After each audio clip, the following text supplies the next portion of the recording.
This was a story right here that I was going to put in my live stream, but then I ended up switching it out for another story and said, let me go ahead and make this just a pre-recorded video.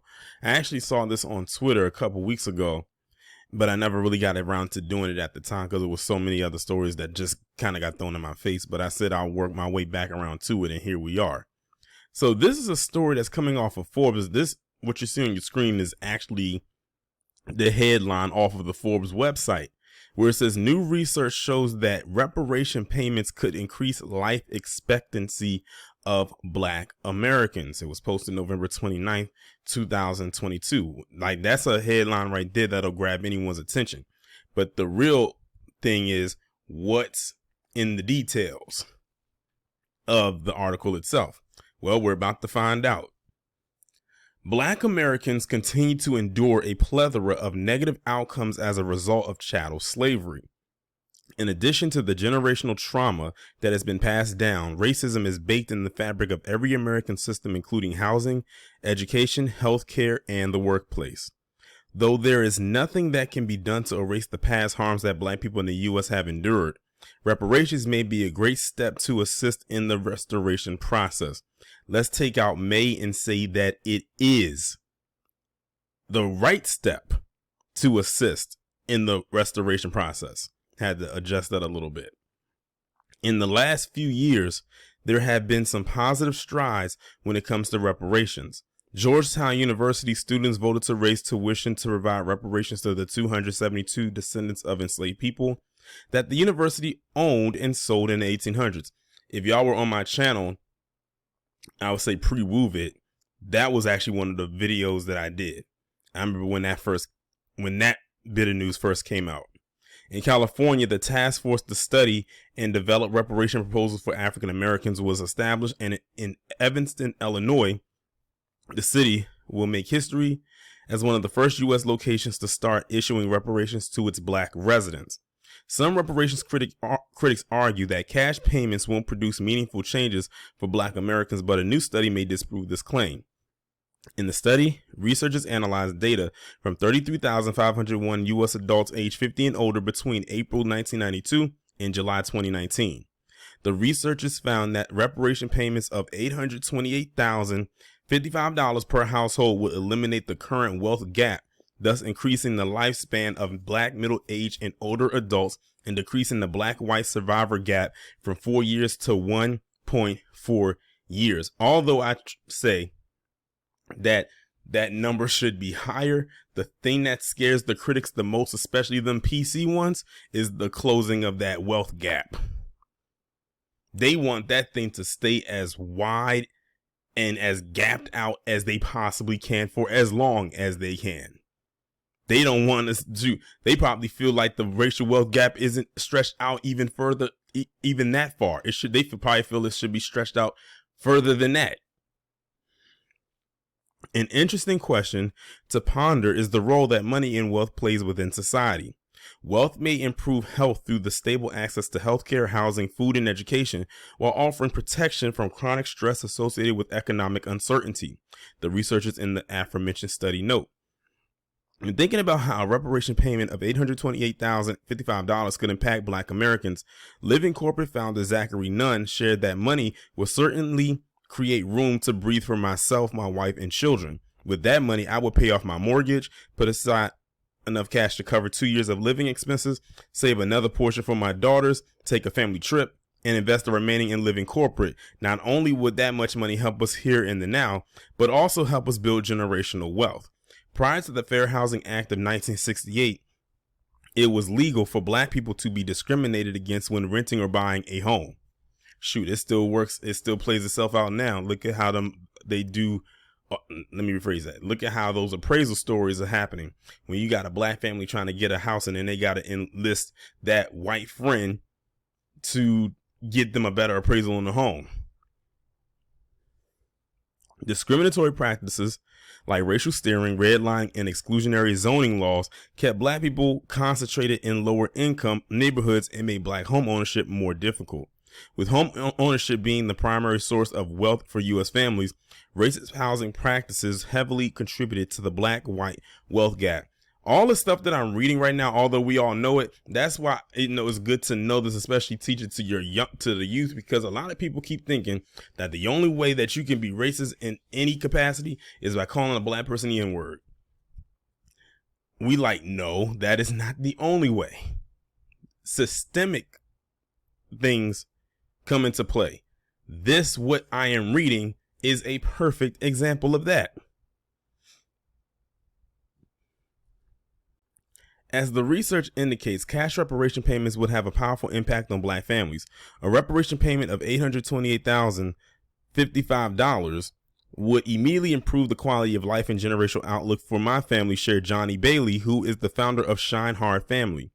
It would be the jumpstart to a 100-year plan for the Bailey bloodline. It would relieve a 6-figure mortgage burden that I inherited from my father. It would guarantee a quality education for my 2 daughters, which I now realize begins long before college. My wife and I have 4 degrees, and student debt forced us to delay retirement savings into our early 30s. A reparation payment will put us back on track for retirement at a decent age. At this point, generational wealth isn't just money, it's ancestral preservation. I like that terminology. It's survival, Bailey notes. Structural racism is a contributing factor in black-white life expectancy gap. As poignantly stated by New York Times writer Roni Karen Rabin, there is no device, no drug powerful enough to counter the effects of poverty, pollution, stress, a broken food system, cities that are hard to navigate on foot, and inequitable access to health care, particularly in minority communities. Black Americans were the primary targets for predatory mortgage loans, are more likely to deal with food insecurity, and have higher student loan debt than other groups. Allocating money to repair these issues is critical and necessary. A reparation payment would be a tremendous help. It should say payments, because this is not just one ride at the rodeo. It's going to be several of them. A reparation payments would be a tremendous help, specifically around eliminating education debt and investing in ways that would benefit me and my future generation. My great-grandfather's farm with oil on it was taken through a threat to the lives of my great-grandfather, great-grandmother, and their 11 children by a group of white men with guns, shared workplace culture and leadership consultant Kim Crowder. Notice it said taken and stolen, not given away. Because a lot of times they keep telling people, oh, why did black people just give this stuff away? There were some black people that gave their stuff away, but I'm willing to bet there were more that were taken. I've heard more stories of people who have had their lives be threatened to take away their land or farm or whatever because they didn't want black people to have it.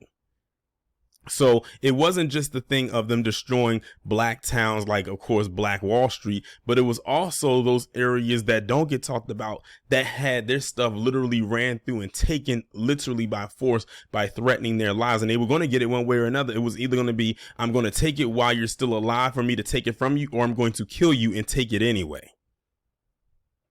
That's literally how they were. My family gets checks of $91 and change each month. That is nothing compared to what the ancestors of those who robbed my family receive today. I aim to navigate what it means to build for my family and help others. That amount would be a significant support in making that a reality. Part of black liberation is having access to resources. This will be a major step in that direction. As noted in the aforementioned reparation study, the effect of a lump sum reparation payment would positively impact the life expectancy of black Americans, but reparations by themselves will not fix the oppressive systems that continue to harm black people. Reparations provide a much needed band-aid for the wound, but do not get at the root cause of the issue. Though it won't be easy to determine who will be eligible for reparations, trust and believe there's going to be a process in place. What form reparations should take and how reparations will be funded, we must still begin to consider how to make amends. We cannot be afraid to reimagine a new tomorrow simply because we don't have all the answers today. Chattel slavery impacted black Americans in far too many ways to count. Steps must be taken to provide restitution in order for the country to heal from its past transgressions. And you want to know what's so interesting is when I looked on Twitter today, I saw a couple of PC people in there trying to make fun and make a mockery of reparations and whatnot. Well, first off, if you think that you're being funny, trust me, you're not. Let's throw a tomato at your lame ass jokes. And number two, that lets us know you're watching. Keep on watching. It's going to get much better from here. The show is just beginning. We haven't even gotten to the second act yet. Trust and believe, it's going to be very interesting, because by the time we get to the end of the show, y'all going to be the ones left with a bucket full of tears. And I can't wait for that to happen. But I thought this was a very interesting article, about life expectancy and that, because that shows a different angle that some people don't look at it from. And like they say, when you have resources, you have access to a lot of different things that you wouldn't have access to if you didn't have those resources. And see, that also plays into the part of why they don't want us to have it. They just don't want us to have wealth, period. They say, oh, we just got to get out the mud and do this and do that. And even when you do, they'll find a way to try to take it away from you then. Just a bunch of greedy, crumb-snatching, parasitic entities. I think that's the best way to describe them, or one of the best ways, because there's several, to be honest. But yeah, very interesting article indeed. I had to make some adjustments to what was written here. I do believe that there should be more money that should be in there, but it seems to me the two examples that they gave, they said that they was to get almost $900,000 just for their family alone on one payment. They would be good. And then they can set that money up in investments and then start to work on providing for generations down the line.